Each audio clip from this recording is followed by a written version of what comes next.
Hi, welcome to In a Pickle Knitting. My name is Donna, and this is a podcast about knitting, sewing, and some other crafty things from time to time. Today is October 8th, 2018. I'm coming to you from Manassas, Virginia in the U.S. And welcome. If you have visited me often, thanks so much for coming back again. And if you're brand new, I hope you find something that you enjoy today on the podcast.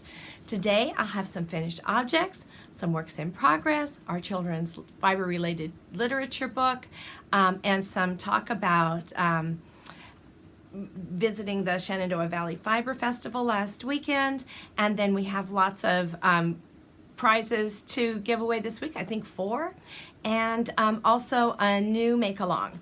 So let's get started with the finished objects. So the first thing that I finished is a pair of socks, and these are my blue pansy socks by Biscotte Yarns, and they were knit on a size 1 needle. I knit them, trying to remember, one at a time.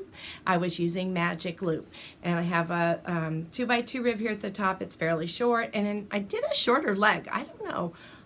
I felt like it was the right length, and then after I got the rest of the sock done and the heel put in, because it's an afterthought heel, I thought the foot looks long, but it fit fine. It was just that the leg was short. I have a rounded toe and very soft. This yarn, I would recommend, if you just the feel, the texture of the yarn knit up is really nice. So I'm very happy with these blue pansy socks from Biscotte Yarns. My next finished object I just started yesterday and finished last night, and I don't even have a project page up for it yet, but this is a little baby hat, but it actually can be any size. This is from Tin Can Knits. It's called Beloved, and it is this sweet little bonnet, and it ties at the bottom. And this is a paid-for pattern, and if you've knit from Tin Can Knits, you'll know they often or usually make their patterns multi-sized from the littlest to the largest, so this is no exception. I used some yarn that I got last weekend at the Shenandoah Valley Fiber Festival. Hipstrings Yarn was there, and if you have watched before, you'll know that I'm knitting the Baby Surprise Jacket by Elizabeth Zimmerman out of some Hipstrings yarn in a particular colorway, and they did have that colorway at the festival, and I purchased it. However, as if you knit with hand-dyed yarns, you know if they're dyed at different times, the colorways are not going to be the same, and this was not an exception. But it still made a sweet hat. That said, that's a gradient yarn, and I would not knit this pattern from a gradient yarn again. So that just a word to the wise. So here is my little bonnet. I did the smallest size, and it has the I-cord ties here.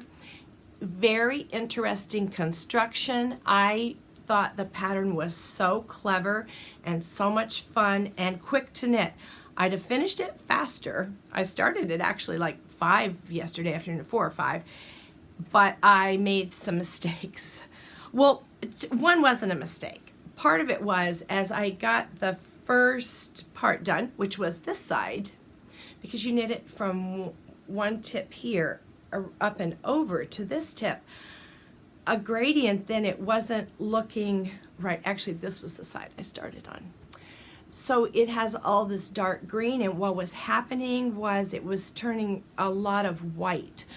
You see here in this part how there's so much white, and I thought it's not gonna end, it's gonna look weird to have 2 different color ties. So the way this is set up is it's 2 identical skeins, each 50 grams, and it's a DK weight yarn.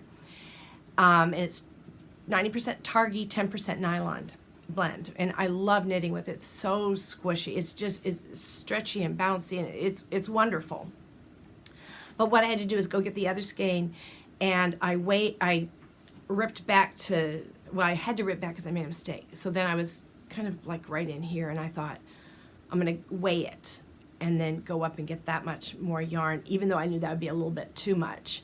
I think I went like an ounce, a gram less, or 2 grams less than, because I had come around halfway.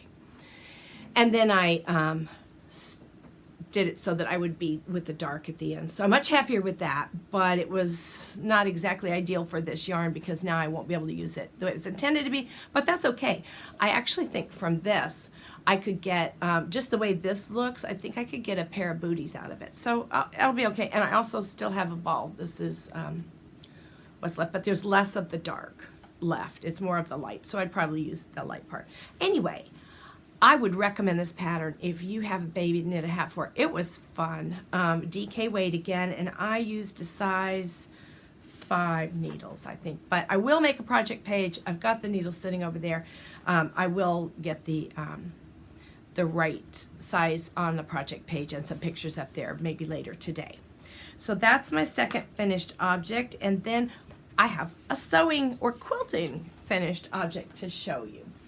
And I particularly wanted to get this out today because, as I mentioned, oh no, I didn't mention to you, I just finished doing my Vlogtober episode for today, and I mentioned it there. Today is October 8th, and in the United States, this is Columbus Day, so lots of people have the day off, including my daughter, which is why this is a good day to podcast, because I can get everything done and not have to rush too much. But it is a teacher work day. So the thing that I've made now is a gift for a teacher I used to work with. And I thought today's a perfect day to deliver it to her because she'll be at school and I won't be trying to, fit in the 5 minutes she has between classes or right at her little bit of lunchtime. So I'm going to take it over today after I finish podcasting and deliver this to her. The person I made this for was a music teacher at my school. She started not as a brand new teacher, but a young teacher, and she's still at the same school. And during her tenure there, she had 2 children. One's in 8th grade, and the other is in 6th grade right now. And now she's having another baby. So I decided that for this special occasion, I wanted to make her a little something, and I thought a quilt would be nice. So the quilt that I am making is from a fabric collection. It's called Simply Shelley Design and Illustration, and the name of the pattern or the fabric collection is called Fluffy Bunny. And in that kit, I'm going to show you here, they show you different ways to make a quilt. And you buy a panel that will have the blue bunny on a swing, or the blue bunny with this little puff ball, or pink. And then from the panel, it actually has both. And then you buy the other fabrics, and you can either do the square pattern around or this pattern. So this fabric was available at my local quilt shop, and there are lots of fabrics in the collection.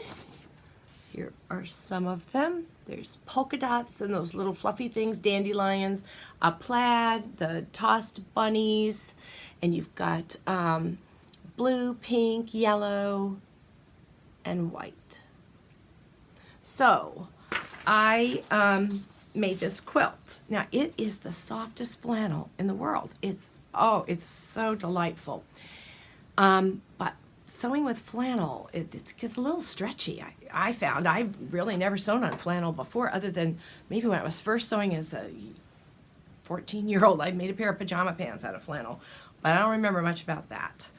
So I'll put a picture, but let me just show you. I did the design with the blocks around the edges, and I chose the bunny holding that little dandelion puff. And then to quilt it in the area of the bunny, I decided to just make my little curly cues from free motion, and then I just followed stripes. I did free motion around some of these designs, and then I just did stitch in the ditch around the rest. The back I did in polka dot, and it's very soft, sweet pinks, which she said she was decorating with pinks and grays, and it's really kind of a blue gray, but it does look gray if you're not sitting it next to blue. So that is another finished object that I have, and now I can get it delivered. So those are my finished objects for today, and I have quite a few works in progress too to share. I did a lot of work on my 2 blankets. So I had shown you before the crochet blanket I'm doing. It is the Battenberg blanket from Cherry Heart, and she has a Cherry Heart podcast that you can check out, and I'll link to. Links are below in the little down bar of anything that I mention. I will put links down there. So before I had shown you, I had done 40 squares. I am doing this blanket as a Harry Potter blanket along. I probably don't have that quite right, but I'll put it down here and in the down bar. This is being hosted by the Knitting Broomstick and Adelaide Cottage. And you use up at least 300 grams of Harry Potter themed yarn or Harry Potter themed pattern. So I'm doing the Battenberg pattern. So I'm using the Harry Potter yarns. And I had shown you before I was using some TeenyButton Studio's yarn and 6 and 7 fibers or studio. I'll put the name here. So I have 20 colors, and then you also need white or a cream or a neutral. So that'll make 40 squares. So I had done 40 squares before, and I added 40 squares. Now the back of this blanket has strings everywhere, and it's not because I'm not weaving in. I am. You can connect them as you go, but I need to leave longer strings at the edge so that when it comes to putting another square here, I have more thread. I can use that. So yarn. So here's what I have so far. This is now 80 squares, and I could measure it. I think I did measure it, and I did measure it, and I put it on my project page how big that is. And so I think I need to do 11 or 12 40 square pieces till I'll be happy with the size. Who knows? So I'm really happy to have gotten some work done on the Battenberg. And since I was busy on blankets, I decided I would work on my mitered square blanket. And I am now what I think halfway done with the blanket. I think I've got 96 squares, and I need 96 more based on my plan. And of course, then I'll check out is that big enough? If not, I'll have to do a border either down both sides, across both the top, or all the way around. And I am going to knit a border on. But here, this is parts that were already done. And I added at the bottom here, and I added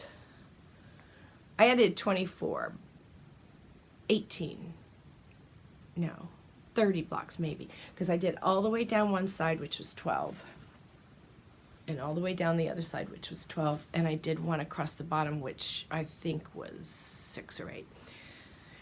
I don't want to do the counting right now, but I'll have a picture to put in there. If you've seen this before, you'll know that I'm doing mine with the diagonals. This is the very center of the blanket, and so the diagonals go out this way. And that can be spatially a little bit challenging as for putting new squares, because you have to do the new rows or sides from that center point. You need to find that line, and so you would do one of these 2 squares first and then work this way and then work the other way. Otherwise you can't get the diagonals to go right. So that is some work done on this blanket. It's actually feeling like a blanket a little bit there. And I have shown you my baby surprise jacket. I showed it last time. I did bind off, and it is not done because for class we are going to seam it and put the buttonholes on, and then talk about if you wanted to put a collar on, because the teacher has a suggestion for that. Here it is for the bind off. Let's see if I can get it where you can see. It's not coming through very well, is it? You can kind of see it there. Now you'll see there are little bits hanging out here. I always leave a space if I weave in, and I would weave in on garter stitch, but I always leave some so that after it's blocked, I can come back and trim it in case any of that moves around. But anyway, this bind off, she had said do a crochet bind off, and she showed us in the last class how to do that, and then I forgot how to do it when I got to that point, and no surprise. And so I went online and I was looking for some crochet bind-offs for knitted projects. And one that I happened upon was called the Icelandic bind-off, which I know there's a knitted Icelandic bind-off. This was with a crochet hook, and they said it was particularly good for garter stitch. So I thought, well, then let me try it. And it was pretty easy, a very good tutorial.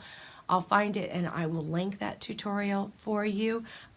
It was, once you got going, it was like at first everything new feels strange. It felt a little bit strange, but once I got going, it actually moved along pretty quickly. So that this is, I'd say, 99% done. It needs those top seams mattress stitched, and it needs 2 buttons. And I don't have enough yarn to put a collar on it, or I would.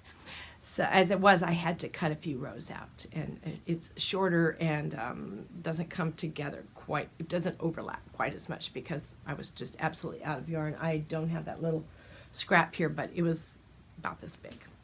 So that's the baby surprise jacket. And the last thing that is a new pair of socks. Now this, I have had this yarn for a couple of years, I think, or at least a year and a half. This is by the Cozy Knitter. It's on her Bliss base, and it is called Frankenfeet. And so it's purple, black, and this pretty jade green. And I have a skein. She always gives you 85 grams of the stripes and 30-gram mini skein. I should have made the cuff with this, but I'll tell you why I didn't. I was lazy. I was going to sit down and do some knitting. My husband and I are going to watch a television show, and I wanted to start the socks, and this was in the skein, and I was going to have to wind it. That's not much to wind, but I was going to have to wind it. This came wound, so I thought, all right, I'm just going to start with the stripes. So I did. So I have a little cuff here. I'm doing this one at a time on a size 1 magic loop. And I am doing the heel flap, and that's where I am. I've completed the flap, I've turned the heel, and I have picked up the stitches, so I'm ready to start knitting. I don't normally knit the gusset with my needles like this. I've done it a few times, but I normally have all of the heel stitches on one needle and the instep stitches, or all the gusset, heel and gusset stitches on one needle and just the instep stitches on the other. But it's really tight on this one, so I thought, you know, I think I'll do this, where this is commonly done. A lot of people do it all the time, where you just have a new starting point and knit this way so that you have fewer stitches on the needle, and you just keep a marker to know when to do your decreases. So I haven't even started the decreases, haven't done a single one, and this is only the first sock. So that's where I am on my socks. Now, the next project, if you are watching Vlogtober, which for the month of October, I'm doing short little vlogs where I share a seasonal children's literature book and then some sort of a craft. So I've already shared this, but I do want to share it here too, because not everybody watches vlogs, because, well, you don't have to watch them all, but you feel like kind of you're committed to watching every day. Or maybe you don't care about the children's literatures and the crafts, I don't know. But anyway, not as many people watch that, but you might like to see this anyway. This is, I got this from Ellie of Craft House Magic. She showed it on her podcast, and I just stopped the podcast and went and downloaded the pattern, and I knew I had some orange yarn I never used. I'm using Malabrigo Rios in the glazed carrots colorway. And then for the stems, you're supposed to do brown. I didn't have any brown. Well, I did have some brown, but it was fingering weight, and this is worsted weight. So I had a beautiful colored lettuce in green, and I just said, I'm just going to have green stems on my pumpkins. So the pattern is called Spice Pumpkin. This is a free pattern. It's by Hannah Meyer, not sure. And it is free. You can find it on Ravelry.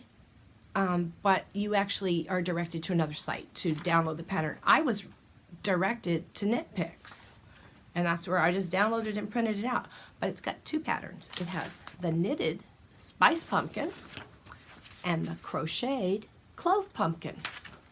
So I made the Spice Pumpkin right here. So this is the glazed carrots, and this is the lettuce in Malabrigo Rios, and it made this size pumpkin. And I decided I want a bigger one. So this is a free pattern, but I'm just gonna say, I do have it on my project page if you wanna look it up, that you're doing increases and then you're doing decreases to make the pumpkin. So when doing the increases, the pattern has you go to a certain place here. I went farther. I went to, if you read the pattern, you'll know what I mean by just saying, I went to knit 11 and then knit even a few extra rows, but my project page says. So after having 2, I decided, well, how about a littler one?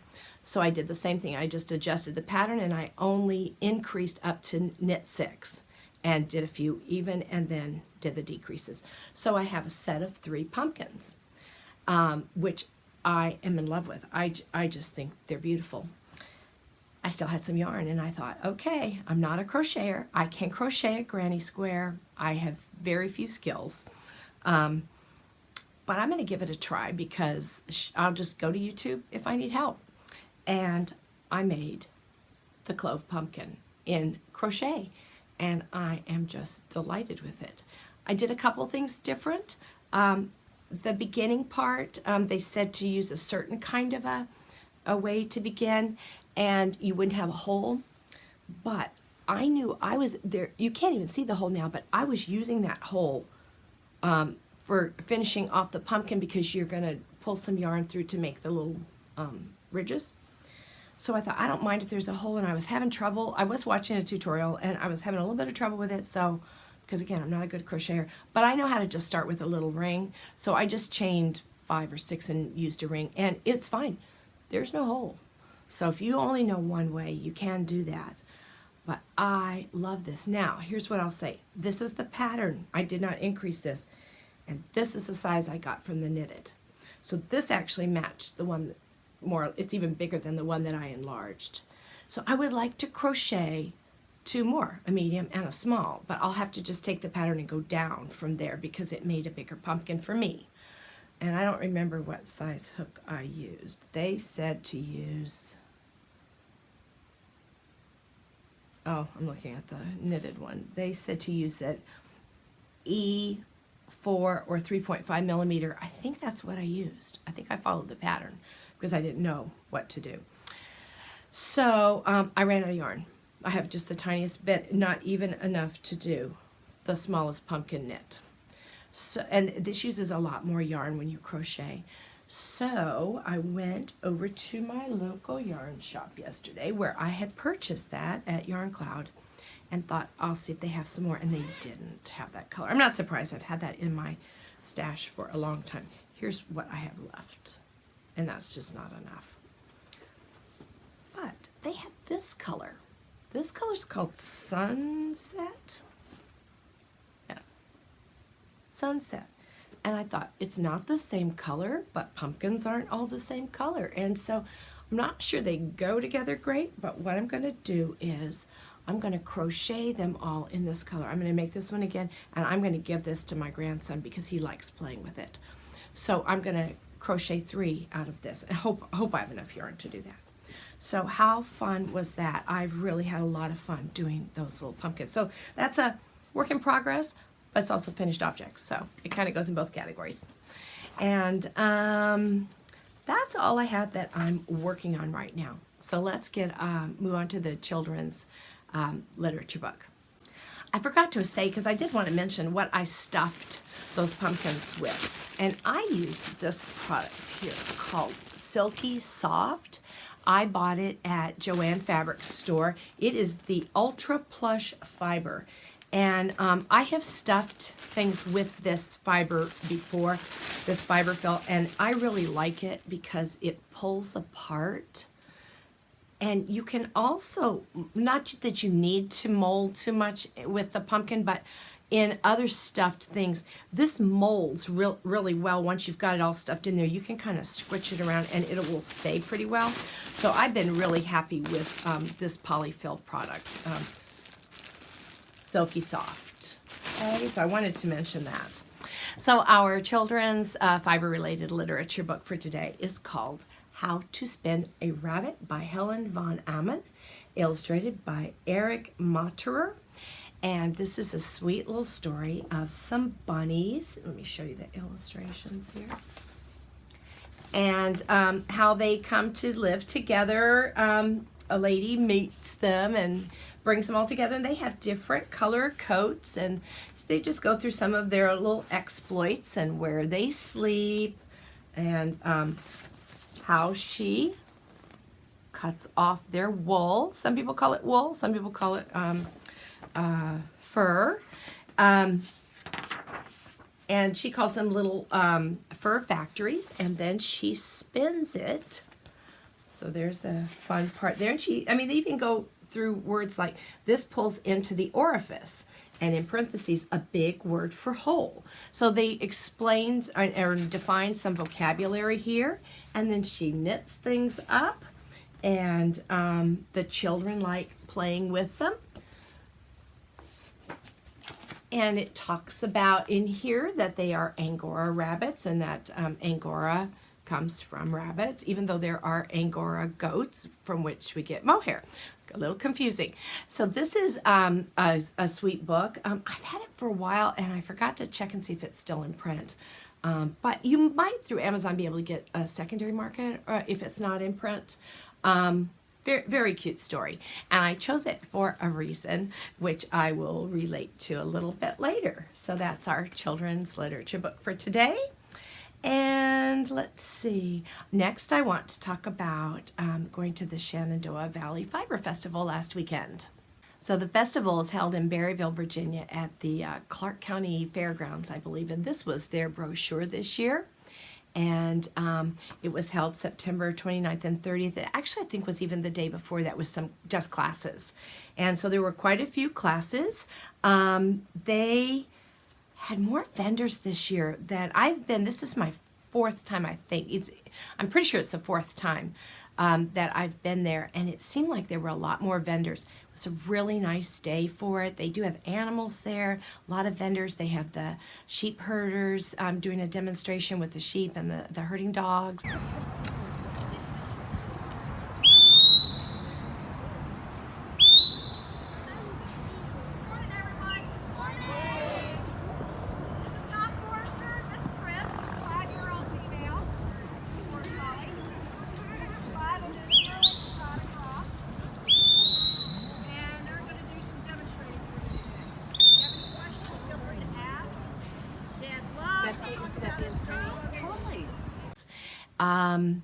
What else? Good food and a lot of potters and fiber there, yarn.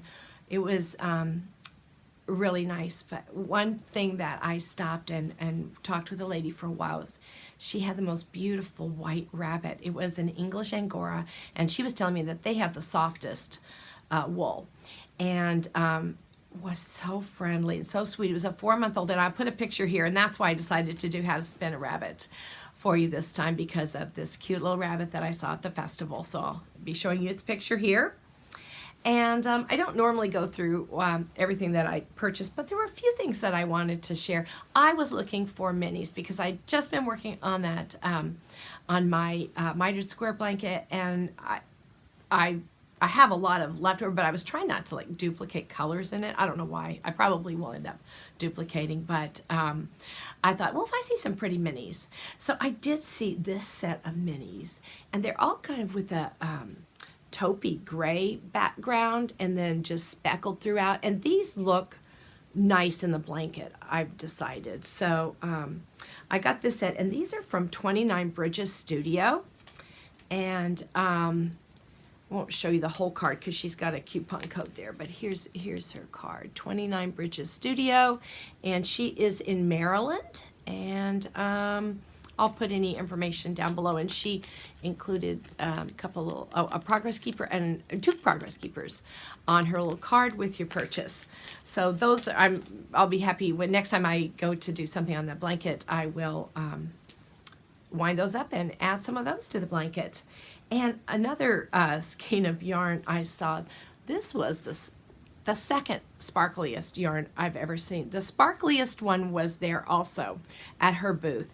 And I didn't buy it even though I wanted to, because it was 30% Angora, and Angora makes my hands kind of itchy, I found. It doesn't bother me to wear it so much but it's also just so hot. So I didn't want to get the Angora, but that, as she explained, that the whatever makes it shine actually picks up the colors. It's not silver or gold, it's the color of the dye she puts in. But it was so sparkly. She had it right up front. The sun was on it. It was like, oh my gosh. I would love to have gotten that if it hadn't had the Angora. But this is Fairy Tale Knits, and this is called Gumdrop Forest. And I don't know, these colors always appeal to me. I have other skeins in there, but none of them are as sparkly as this. Look at that sparkle. So that was a purchase I hadn't planned to make. I actually did really well, and then my husband says to me, gosh, you haven't bought anything. And I thought, oh, okay. So who knows.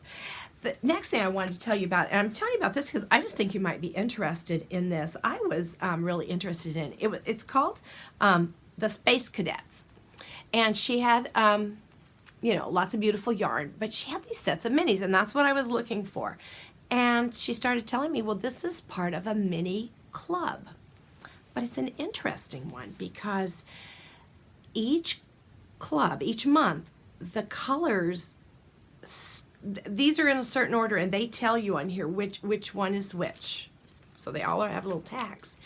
And the next month's set picks up where this leaves off. So it, you know, over the year, it's like everything would meld into each other. And I thought, that could be really fun to play with in something, to just have making your own little gradient, whatever. Putting some of it in my blanket. You could make socks out of it. So I was really interested. It's called the Never Ending Gradient. It's a mini skein club. And you can find it at her website, www.spacecadetyarn.com. And they were very sweet, but I also loved that if you want to get hold of them, they're mission control at spacecadetyarn.com. That just cracked me up. So anyway, I thought you might, if you're a mini person or you like gradients or something like that, the concept just really interested me. So I wanted to share that one with you. Okay, we have some prizes. I mentioned Vlogtober. Before I get to the prizes, I wanted to talk to you about my shirt. This is one of my favorite shirts. It fits. It's a little big around the arms, but it fits. And I just like it. It actually has some interesting detail in the back. It's got this, the buttons go down the back, and it has a placket to the front, and it just has a nice sound. I haven't worn it that many times. And the other day I got into the car and I sat down. It's kind of long, and it got twisted when I sat down. I had the seat belt on, so I was grabbing at it to get it straightened up on my back. And look at what happened. I put it on today intentionally because I thought, well, you can't really see it on the podcast. Look what I did. This is right along this split part of the seam.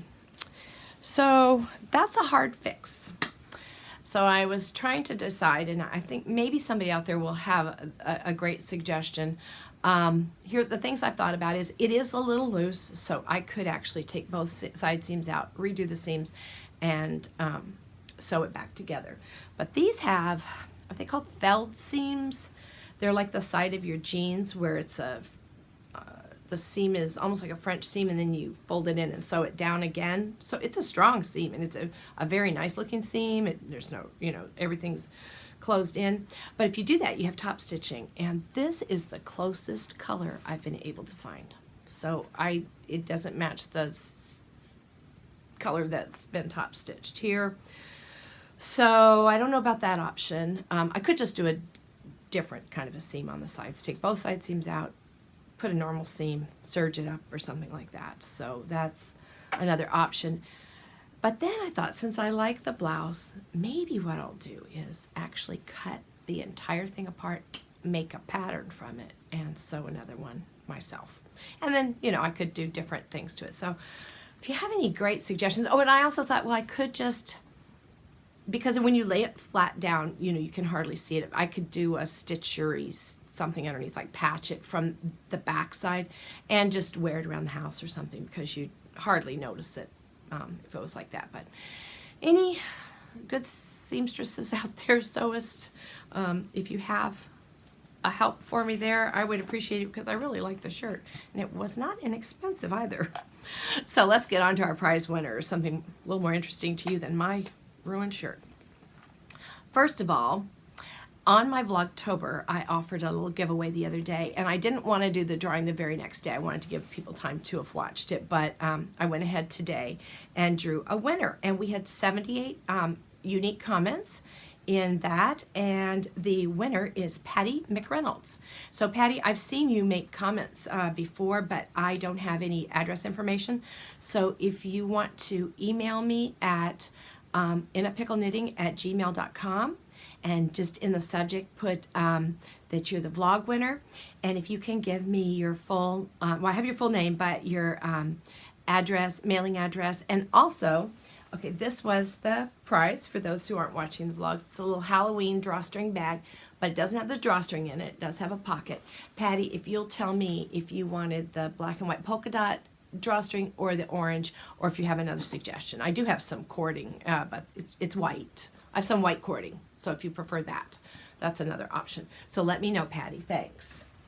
And the next thing is our sock along, where it's time to pull for a winner there. And this time we started at number 963 and went through 1,177. And the winner is Nana Threads 1076.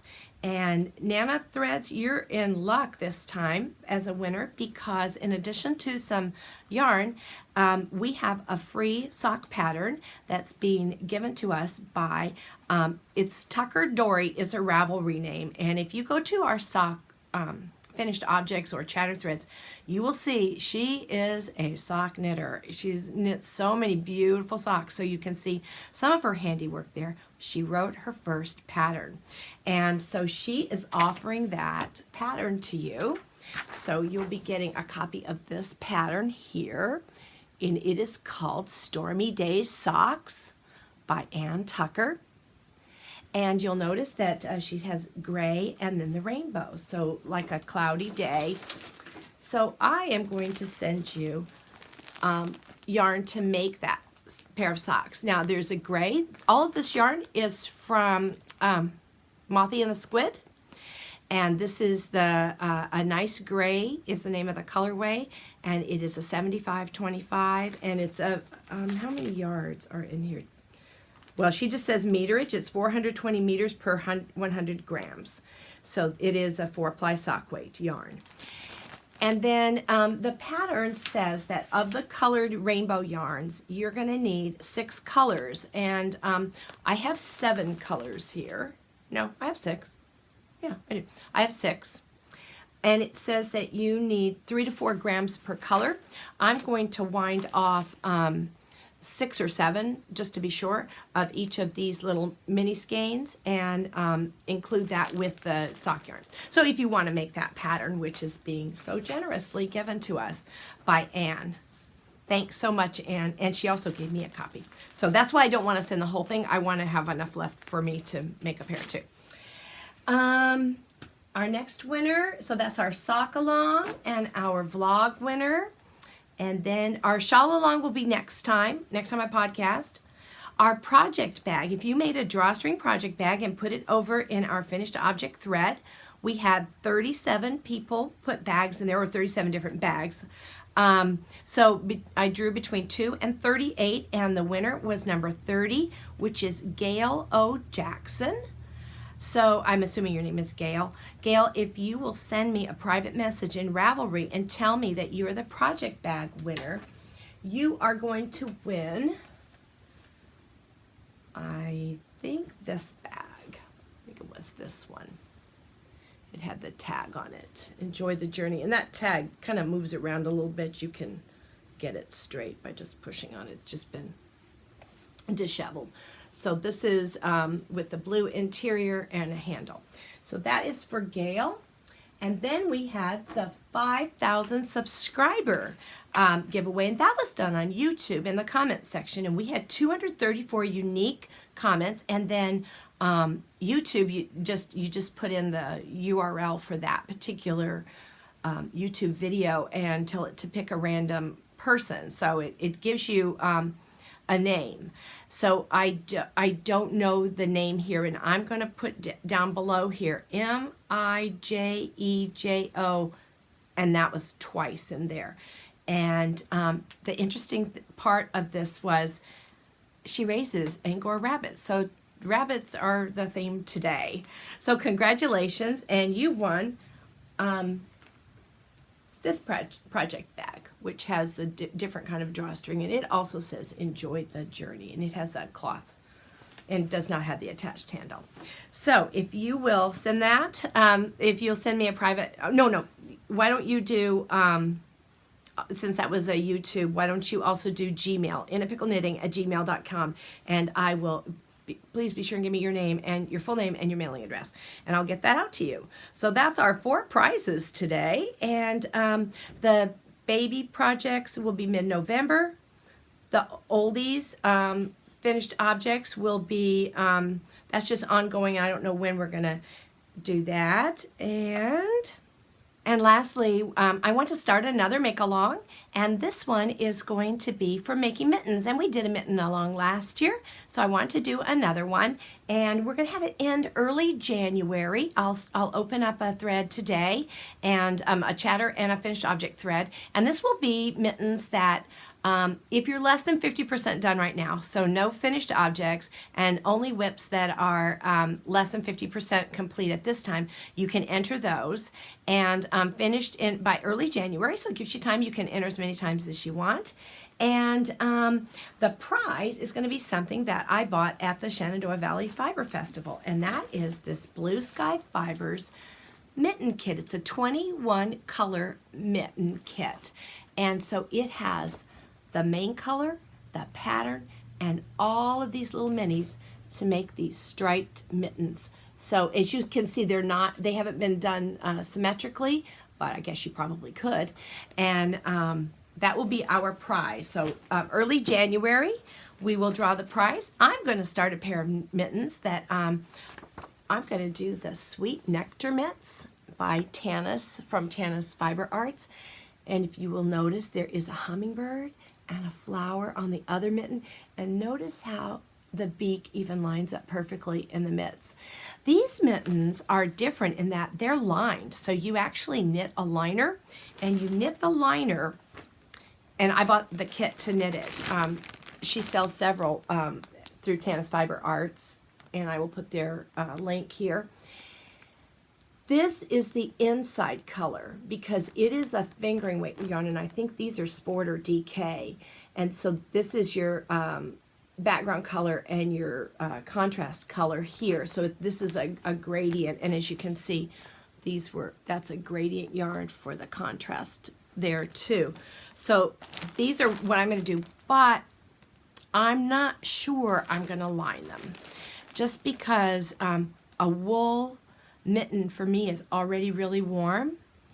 So we'll see. I thought I'll go ahead and knit the outside and see how they fit and how warm they feel, and if they're loose enough for me to knit a liner and they don't feel too warm, then I'll go ahead and do the liner, and if not, then I've got this extra yarn for maybe a pair of mittens by themselves.